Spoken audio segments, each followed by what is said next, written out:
So hello mga kadrama, alam ko pong inaabang nyo po no, yung next na mangyayari dito sa Born to Shine, dahil alam ko po talagang na inaabangan po talaga natin yung lahat mga kadrama.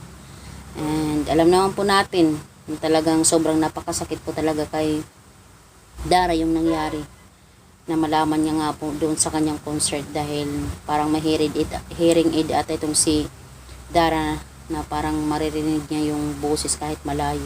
Talagang narinig niya itong si Pere at si George na nag-uusap po talaga sa pagkatao ni Jenny, na talagang hindi niya inaasahan na doon pa talaga sa concert malalaman niya yung katotohanan. Pero alam naman po natin mga kadrama na noon pa man talagang mayroon na po talagang question sa isipan po talaga ni Dara, na posibleng anak talaga ni Dio itong dinadala ni Minchi, at ngayon ay naging bunga nga po noon ay si Jenny. Talagang na-confirm niya na anak talaga ni Dio si Jenny. At ngayon, alam naman po natin mga kadrama na nag-iba na din po talaga yung treatment ni Miss Dara dito kay Jenny. Nung malaman niya na anak pala ito ni Dio, dahil pinadiin i-test nga po niya ito. Diba?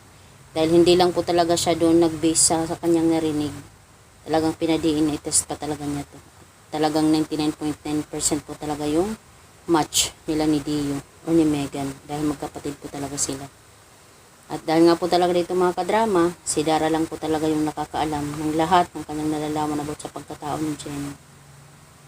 At kahit kay Miss Amelia, hindi niya po talaga ito sinabi yung katotohanan sa kanya, dahil natatakot siya na makuha ni Jenny o mabigyan ng mana itong si Jenny mula sa ari-arian nila Miss Amelia at saka ni Dio. At syempre dahil anak ito ni Dio si Jenny, natural lang na mayroon talaga siyang hati dito sa kung anong mayroon talaga sila.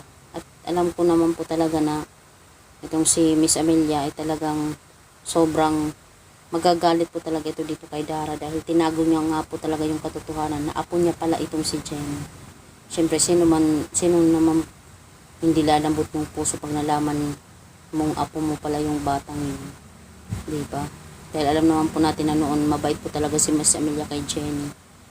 At ito namang si Jenny, sobrang bait din talaga sa kanya. Nagbago lang yung lahat ng yun dahil sa isang sitwasyon. At dahil nga po talaga dito mga kadrama sa nalalaman ni Dara, ay hindi niya nga po sinabi dito kay Miss Amelia yung katotohanan.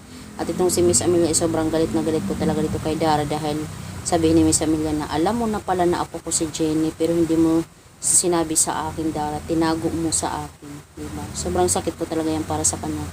Kaya mga kadrama, abangan po natin yung next na mangyayari dito. Don't forget to please like, share, and subscribe my channel. Bye!